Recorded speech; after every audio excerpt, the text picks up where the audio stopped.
Om Namo Bhagavate Vasudevaya. Srimad Bhagavatam, Canto 7, Chapter 1. The Supreme Lord is equal to everyone. Text number 32.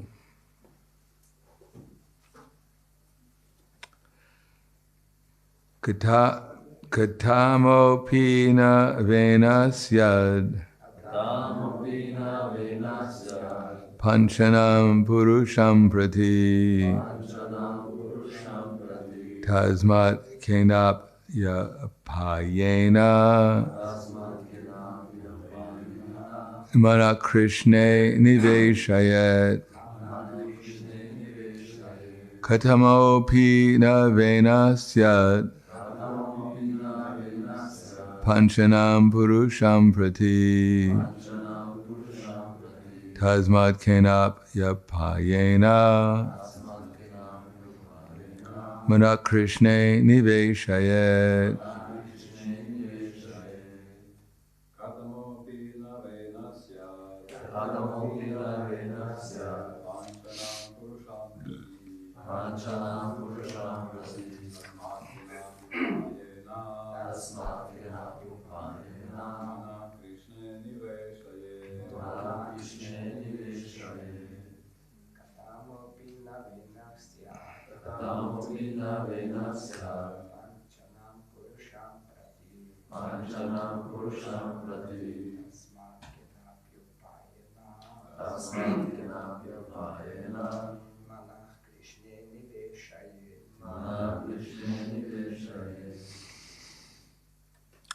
Ladies.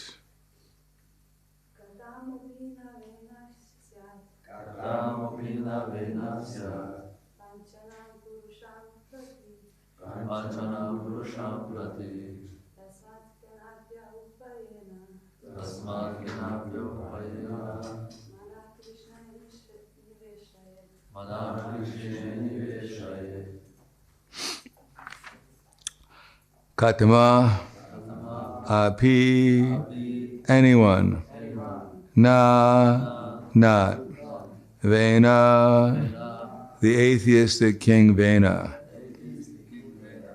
Syat would adopt Panchanam of the five previously mentioned Purusham the Supreme Personality of Godhead Prati in regard to Tasmat therefore Kenapi by any Upayena means Manaha the mind Krishna in Krishna Niveshayat one should fix.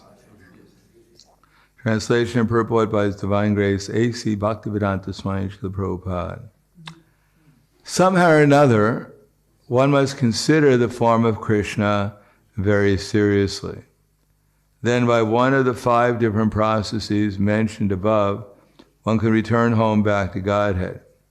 Atheists like King Vena, however, being unable to think of Krishna's form in any of these five ways, cannot attain salvation. Therefore, one must somehow think of Krishna, whether in a friendly way or inimically. Purport. Impersonalists and atheists always try to circumvent the form of Krishna. Great politicians and philosophers of the modern age even try to banish Krishna from Bhagavad Gita. Consequently, for them there is no salvation. But Krishna's enemies think, here is Krishna, my enemy, I have to kill him. They think of Krishna in his actual form, and thus they attain salvation. Devotees, therefore, who constantly think of Krishna's form are certainly liberated. The only business of the Mayavadi atheists is to try to make Krishna formless, and consequently, because of the severe offense at the lotus feet of Krishna, they cannot expect salvation. Srila Vishwanath Chakravarti Thakur says in this connection, Tena Shushupaladi Bina Pratikula Bhavan Didishwar Yena Eva Narakam Yatiti Bhavaha. Except for Shushupal, those who go against the regular principles cannot attain salvation and are surely destined for hellish life.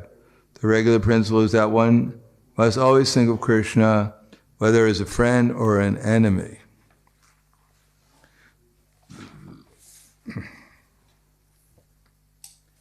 Namo Vishnu Varaya Krishna Prasthaya Bhutaya Srimate Bhaktivedanta Swami Namane Namaste Saraswatam Deve Gauravani Vacharane Nirvishesha Srinivadi Paskyatyade Siddhartha. Obviously, the Srimad Bhagavatam is not instructing us in this two choices. If you like, you can think of Krishna as a friend, or if you like, you can think of him as your enemy. That's not the message of the Bhagavatam. The message of this is explaining that it's better to think of him as an enemy than to be a Mayavadi. But there's a big difference between thinking of Krishna as a friend, favorably, anukulyena, and thinking of Krishna as an enemy. One, you go into Brahman, and as we've said before, Kaivalya Narakayate, Tridasha Akashapur Pushpayate. That for the devotee, going to Brahman is the worst thing that could happen. Better to go to hell, because at least in hell one can think about Krishna there. But if you go into Brahman, then there is little of no possibility of hearing anything about Krishna's glories there, and therefore it's extremely difficult to think about Krishna, because after all, those who generally enter into Brahman, unless you're Gop Kumara, going through the gradual progression, going back to Godhead, then how did you wind up in Brahman in the first place? If you were hearing Krishna's glories, you probably wouldn't have gone to Brahman. But seemingly, if Gop Kumara in Brihad Bhagavatamrita, he went to Brahman, but there he also saw Krishna's form. He didn't like to merge in Brahman. In Brahman, he also saw Krishna, because Krishna is everywhere. He's even in Brahman. Since he's the source of the effulgence, he's there also. Now, in order to attain Krishna, to think about Krishna favorably rather than unfavorably, there is a process, as I mentioned before, because right now we don't think about Krishna. And most people, when they think about Krishna, they've been associated with Mayavadis and materialists for so long that our general attitude towards thinking about Krishna is that he doesn't exist.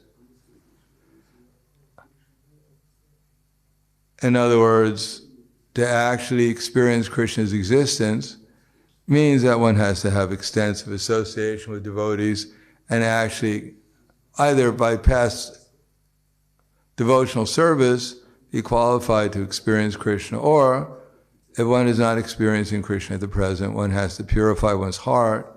And what is that purification of heart? Vita raga bhaya krodha manmaya mamupashitya bhava jnana tapasa puta madbhavam agata.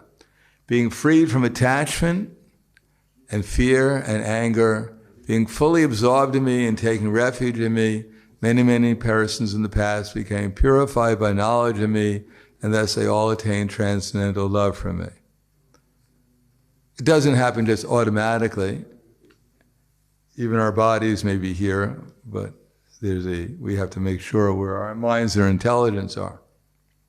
So, vita, raga, bhaya, krodha. So that we have certain, as Krishna said, trividam narakasyedam, dvaram nashitam atmanaha, kama, krodha, tata, lobhas, tasmet, etam, trayam, tajet. We have three enemies. And the number one, coronavirus is not included within them. Sorry. Prahladananda said, actually, we have only one enemy.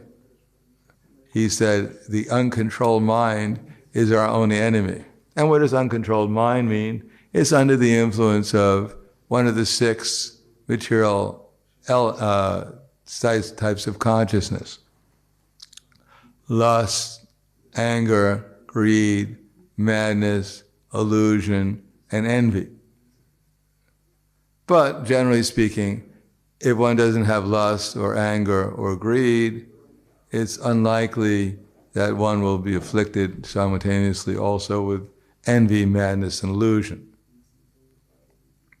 Oh, I guess it's possible, because the material world is based on envy.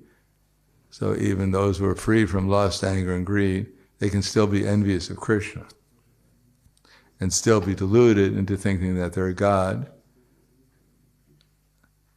and which makes one moha, crazy. When the insignificant soul believes he's God, he must be crazy. A person who's 1/10,000th the size of tape of hair and thinks he's everything, obviously he's quite bewildered or crazy. But Vita, Raga, Bhaya, Krodha, there are 3 major types of consciousness that we have to get over or purify. The main disease is not pneumonia or whatever, or the flu. The main disease is Bhava Roga, the disease of consciousness. And in that disease of consciousness, we have the materialistic consciousness, that there's nothing beyond this material nature. Everything is here. Who knows where it came from, but this is all there is simply the material energy. So those are called materialists. The only possibility is to gratify the senses. You know that verse? We'll do a little Bhagavad Gita testing. From the 16th chapter, Bhagavad Gita begins with Chintam. Chintama parayam cha pralayantam upashitya kama paboga paramam etavam iti nischita asya pasya shutera bhara kama krodha parayanaha ihanti kama bogartam anyanartha sanchayan. They believe to gratify the senses until the end of life is the prime necessity of human civilization. And therefore there can be no measurement for their anxieties. Being bound by hundreds and thousands of desires, by lust and anger, they secure money by illegal means for sense gratification. And then it goes on. Idam adyamaya labva imam prapse manoratam idam astiyam apime bhavishati panardanam asomaya hatak shatror hanishe chapuranapi Ishvaraham aham bhogi siraham balavan sukhi adyo bijaravanasmi konyo sti sadrisho maya yakshe dashami modisha ityaganam vimohitaha. They say that idama dyamaya labham. So much wealth do I have today, and I'll gain more according to my schemes. So much is mine, and I'll get more and more in the future. He is my enemy, and I have killed him, and my other enemy will also be killed. I am the Lord of everything. I am perfect, powerful, and happy. I am surrounded by rich and aristocratic relatives. I shall perform some sacrifice. I shall give some charity. And according to Purachandra Maharaj's translation in his Gitamrita, then I'll go to the heavenly planets and I'll kiss the apsaras there. In this way, the demoniac deluded by ignorance. So this is the definition of materialist. The only thing that's there is material. Maybe there's some higher realms of spiritual experience that one may strive for sacrifice, whatever. But after all, the highest attainment is within this material world. So that's one thing.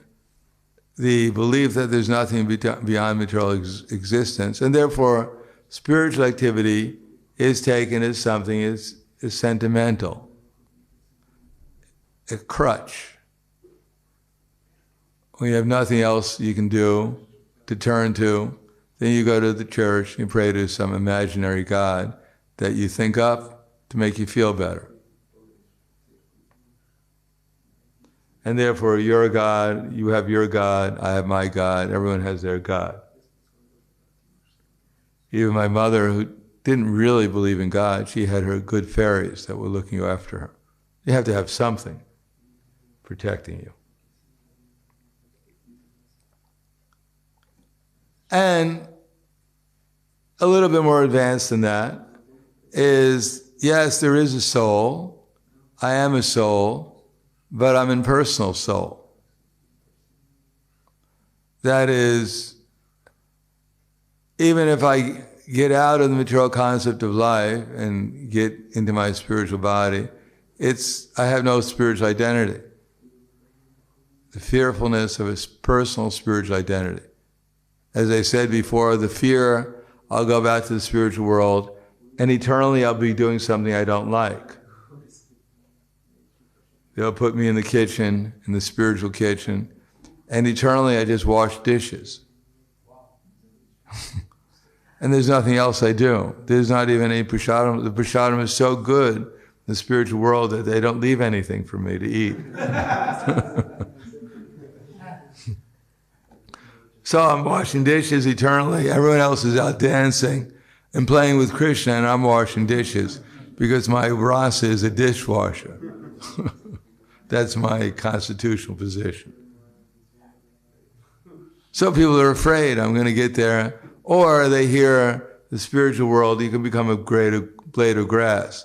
So I'm just there eternally as a blade of grass, and the only thing that happens is that people step on me eternally. Wait a second, don't abuse me. No, another time. You're always stepping on me eternally. This is hard for my ego, you know.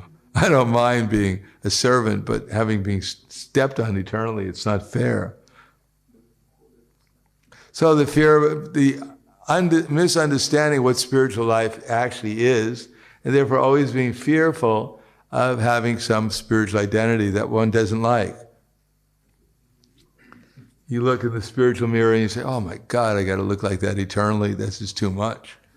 Do they have any maybe plastic surgeons here or spiritual surgeons? I can change my appearance a little bit.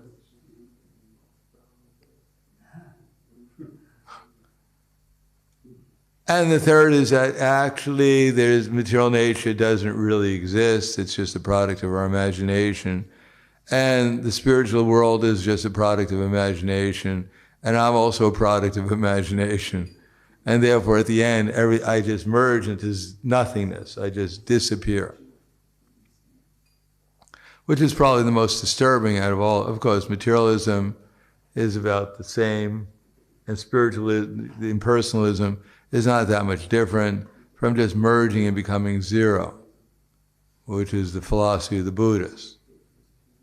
You work hard, trying to get rid of your karma, birth after birth, so you can finally disappear. Sounds exciting, something to work for. So these are generally the conceptions that Krishna speaks about in the Bhagavad Gita as the main obstacles towards actually developing love for Krishna, are these mentalities. With a materialistic mentality, one is simply trying to survive. With the impersonalist philosophy, one is puffed up, thinking oneself to be God. And with the voidist philosophy, one is simply angry and frustrated all the time. That whatever I do, even if I'm the worst villain in history, or I'm the greatest saint, it makes no difference, because at the end we all disappear, and no one can, Therefore, I can get as many credit cards as I want, and spend as much as I want, and at the end of life I disappear and let the credit card agency follow me into the void.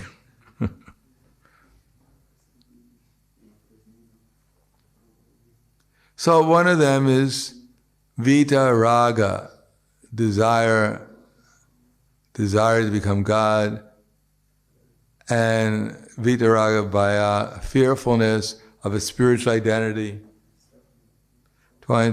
and ultimately the frustration, anger arising out of frustration and avoidedness. So these Vita Raga Bhaya Krodha, Vita Raga, which is lust, ultimately means lust trying to lord it over the material energy, enjoy the material energy perpetually, birth after birth. And always being angry, the fact that we can't do it, and always being fearful in every verse we may merge into void and become nothing. And then frustration and fearfulness that actually maybe I'm doing the wrong thing, or maybe God will get me, or whatever. So these things accompany us birth after birth. Desire to enjoy the material nature, frustration over the fear of voidness, the uselessness of our activities, and ultimately fear that actually I may be a person, I'm being punished perpetually. So one has to get out of this, and the only way of getting free from this is by the process of sadhana bhakti. Lo and behold, that the very process that we're doing is actually the best thing anyone could be doing. Now, if you did a survey in Ljubljana asking people what's the best occupation, it probably wouldn't be a monk in the Hare Krishna temple. You wouldn't get a very high rating because no one came to the material world, or practically no one, in order to become liberated from the material energy. Everyone came here, and because of forgetfulness, no one remembers that they've been here since time immemorial. If you could remember your birth after, so many births, how you were a frog and you were singing, and one day a snake came and swallowed you. Your voice would probably get choked up a little bit. If you remember so many births and deaths, so much fear and anxiety, so much frustration, so much useless endeavor that always wound up in the same thing, no gain. Then one would become completely frustrated, angry at God. Why did you create this world? Why don't you give me a chance? Why are you so greedy? Why do you have to own everything? Why don't you become a little bit more generous, distribute your wealth to others? How many gopis do you really need? So one will become angry, even more angry at God, if one actually understood this situation, if you were not actually have the full picture. If you weren't practicing sadhana bhakti, if one doesn't actually get realization of who Krishna is and who we are and who everyone else is, what's going on here, then the only result is frustration, fear, and desire, rag, material desire. So only by following strictly, or at least trying to absorb one's consciousness in Krishna by the process of sadhana bhakti. Sadhana bhakti is not just to teach us how to become a soldier in some kind of organization. Sadhana bhakti is meant for developing of character and pure consciousness. The perfection of sadhana is sadhya, and sadhya means bhava, feeling love of God, love for Krishna, love for everyone and everything. The result should be love, not simply fear. If I don't do this, then someone will yell at me or criticize me, or they'll think I'm a bad devotee or whatever. That's fear. And anger is that I'm doing so much, I'm looking around at all these other lazy people. Why don't they help out also? Frustration. They don't recognize me, they don't honor me, and they don't do as much as me. And I need so many things for my service. I need so much recognition. We may not be getting a huge salary, but we expect some recognition, some appreciation, some service, something. So even in sadhana bhakti, these things appear, but not to the same external way that they may appear in the normal, so-called normal world, but they're still there in some. They manifest themselves in our consciousness, unless we actually get a higher taste. unless we actually execute sadhana bhakti, following the process, just accepting, as I said before, that everything belongs to Krishna, and not being so anxious to get something. That Krishna will give us what we need. Matter of fact, sometimes he gives us too much. So far as I know, no devotee has died from starvation. But I know of many devotees who died from overeating.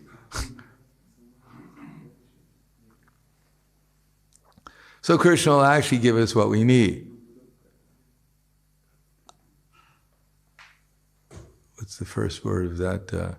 Anyas chintayanto mam ye jana paripasate te shem nitya viyuktanam yoga shemam vahanyaham. That to those who are constantly devoted, meditating upon my transcendental form, to them I carry what they lack and they preserve what they have. So there is an aspect, ananyas chintayanto mam, to also think about Krishna.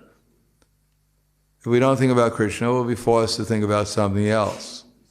If we don't rely upon Krishna, then we won't necessarily Krishna will not necessarily give us his full support. In any case, if we do, then Krishna will make sure at least we get what we want.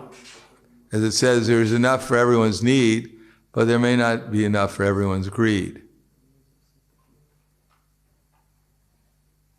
As a matter of fact, yasya anugrahami karishe taddanashanai. When Krishna sees we have too much and it's interfering with our spiritual advancement, then he takes it away. And therefore people, at least those who know about Krishna, are sometimes reluctant to become a devotee of Krishna, afraid that Krishna is going to take everything away. They'd rather become a devotee of the demigods, because the demigods give, but they usually don't take away. Of course, if you anger the demigods, they take everything away. But generally people don't consider that. Therefore they rather worship Durga or Shiva, because Shiva, you offer a little bilva fruit, a little Ganges water, and he gives you a palace. And here we have our bead bag, we're rubbing it, hoping the genie will come up. And we're lucky to get prasadam every day. It doesn't work. Krishna, Krishna in the bag, kindly manifest.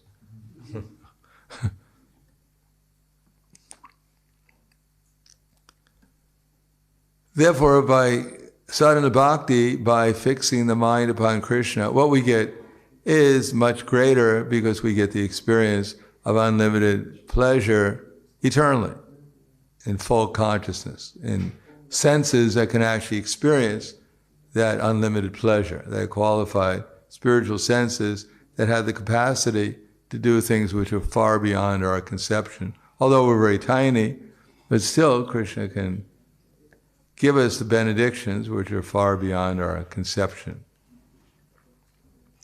And sadhana bhakti means that as I keep on saying, we begin by hearing, and then try to remember what we hear, because it's essential. We're supposed to always remember Krishna and never forget him. So remembrance is actually a very important part of our process. It's not just, I can't even remember where I left my bead bag. Every day I put it down somewhere and I spend half my day looking for it. No, we should develop our Krishna conscious memory, so that, but what's the idea of memory? Is that we can actually see things in Krishna consciousness. Because unless we can see things in Krishna consciousness, for instance, seeing everything in relation to Krishna, then I'll be much more respectful to everything. If I see everything as a potential object of my enjoyment, of my possession, then I may be in the grabbing mood and trying to enjoy mood. But if I see everything as Krishna's energy, then I can be much more respectful to everyone and everything. One time, one devotee was kicking a mat, or something like that. And Prabhupada said, you shouldn't do that, because that mat is more sacred than your foot.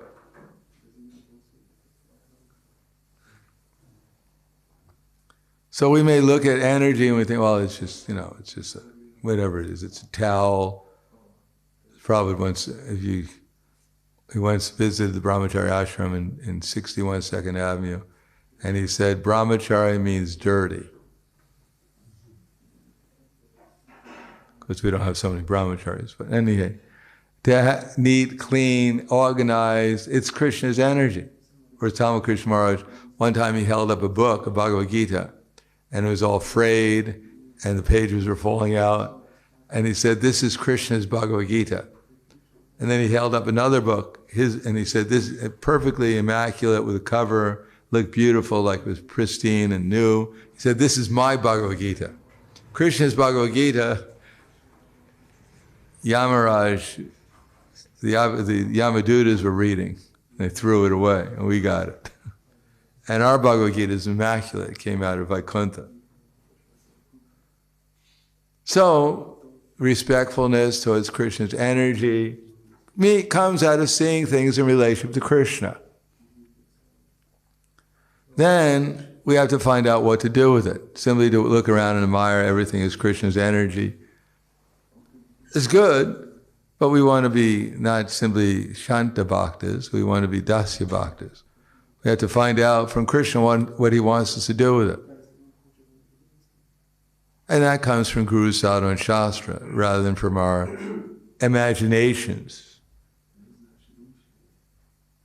Then if we do that activity, but we do it in the spirit of trying to please Krishna, then the result is that Krishna will actually help us remember him in a devotional way, and we'll be able to experience him to different degrees, depending upon our sincerity and our purity of heart. We'll be able to experience Krishna, and that's called Krishna consciousness, which is what we're here for.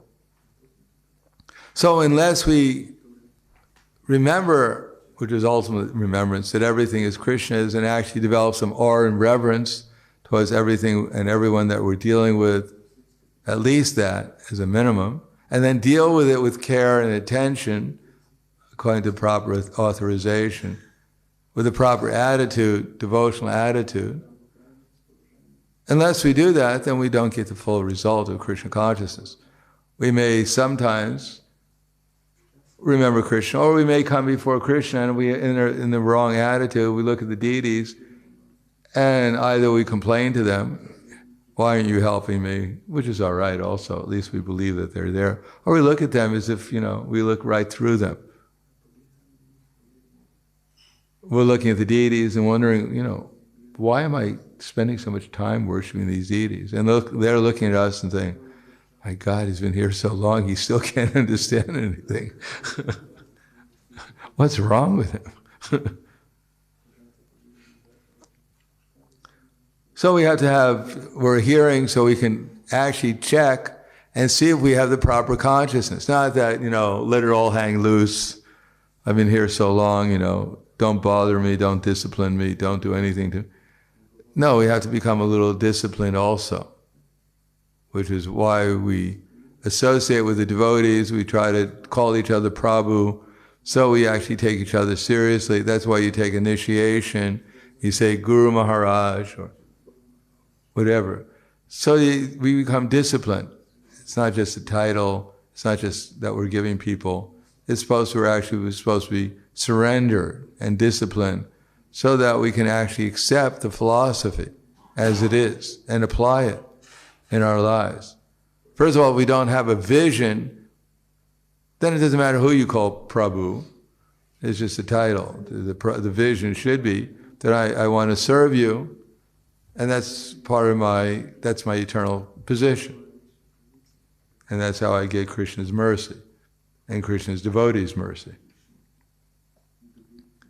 So, hearing, trying to remember, especially how everything belongs to Krishna. We may forget everything else, but at least remember everything belongs to Krishna and must be used with care and attention in Krishna's service.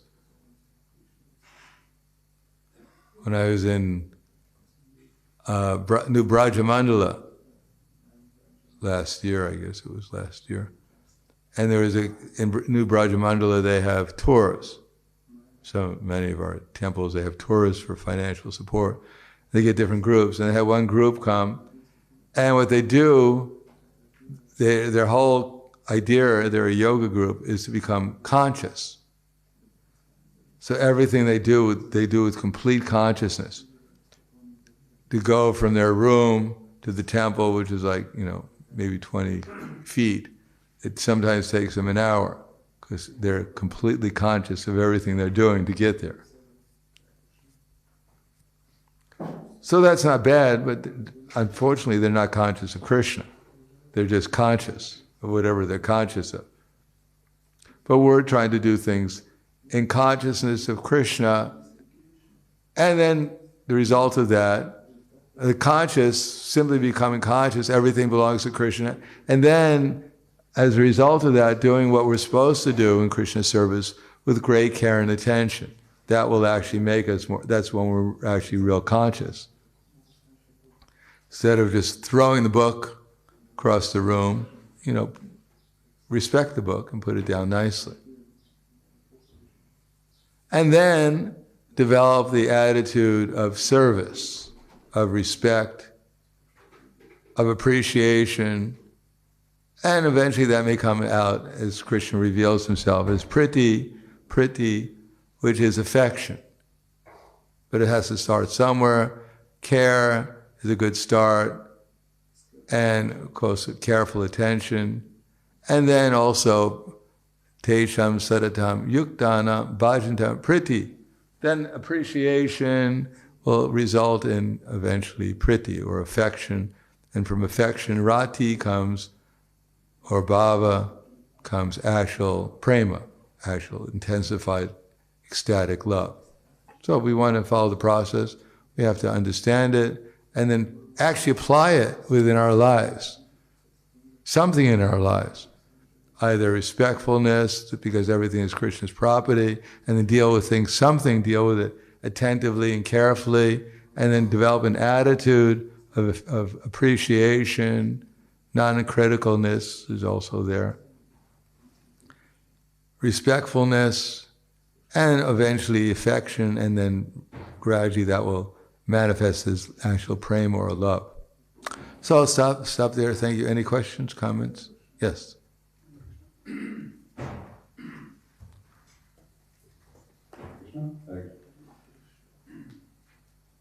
you. You mentioned,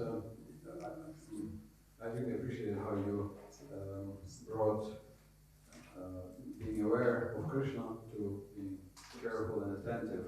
But you also mentioned the spirit of trying to please Krishna and being favorable, and there's a lot in the purport here about being favorable. You also quoted the famous installation lecture by Srila Prabhupada, where he says, "What do I have to offer my feeling?" So I'm nothing, and then he started crying a few days ago. And I also can't fail to notice that when you sing kirtan, you do it with a smile.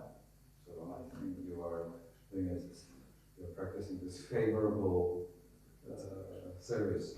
But it's very elusive. It's very difficult to actually practice that spirit of trying to please Krishna or being favorable to Anukulya or intention. Would you kindly give some pointers about how this can be actually practiced? Because it's not an action, it's a feeling. Yeah, as I mentioned, start with the most basic thing. Just examine our attitude. So our Krishna consciousness is always divided into two parts. Maybe another part, but the main parts are mind and intelligence. And the intelligence is supposed to guide the mind towards Krishna. As it says that, actually I always forget the first word, and then that, as it tasma tvam indriyanyado niyam niyam bharatarshava patmanam prajahi yenam jnana vijnana nashanam. Indriyani manobuddhir asya dishtanam indriyani manobuddhir indriyani manobuddhir indriyama panak indriyani, let's see, how does that go? Indriyani manobuddhir, is that the, no, indriyani paran Yahur, that the working senses is superior to dull matter, mind is higher than the senses, intelligence is higher than the mind, and he, the soul, is even higher than the intelligence. Thus, knowing oneself to be transcendental to intelligence, to material intelligence, minds, and senses, one should control the lower self by the higher, and thus by spiritual strength, defeat this greatest enemy known as lust. Evam buddhe puram buddha samstabhyatmanam atmana jahi shatram mahabaho kamarupam darasadam. So the secret is to capture some intelligence by hearing, and then apply it. Apply it towards in a favorable way towards Krishna. Somehow or another, use their intelligence to contact Krishna, to put the mind upon Krishna. And the result is, when the intelligence is, because intelligence is the next door neighbor of the soul, when the intelligence is brought towards Krishna, then the result is that the mind and the senses and everything else will follow. So examine see where our intelligence is, whether our intelligence is actually in line with Guru, Sadhu, and Shastra appropriately. And if it's not, then examine the Guru, Sadhu, and Shastra humbly to find out what we have to correct, what we have to do to bring it in line with Krishna, in Krishna consciousness. Then the result is, because the more we use our intelligence, Buddha Yoga, in that way, it's not that our mood is necessarily, we're going to be ecstatic by ourselves.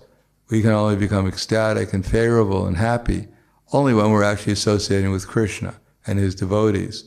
We have to be in a favorable mood, of course, but it's in their association with them that we actually experience the ecstasy and the happiness and the love that they're emanating. And then our natural love will awaken also.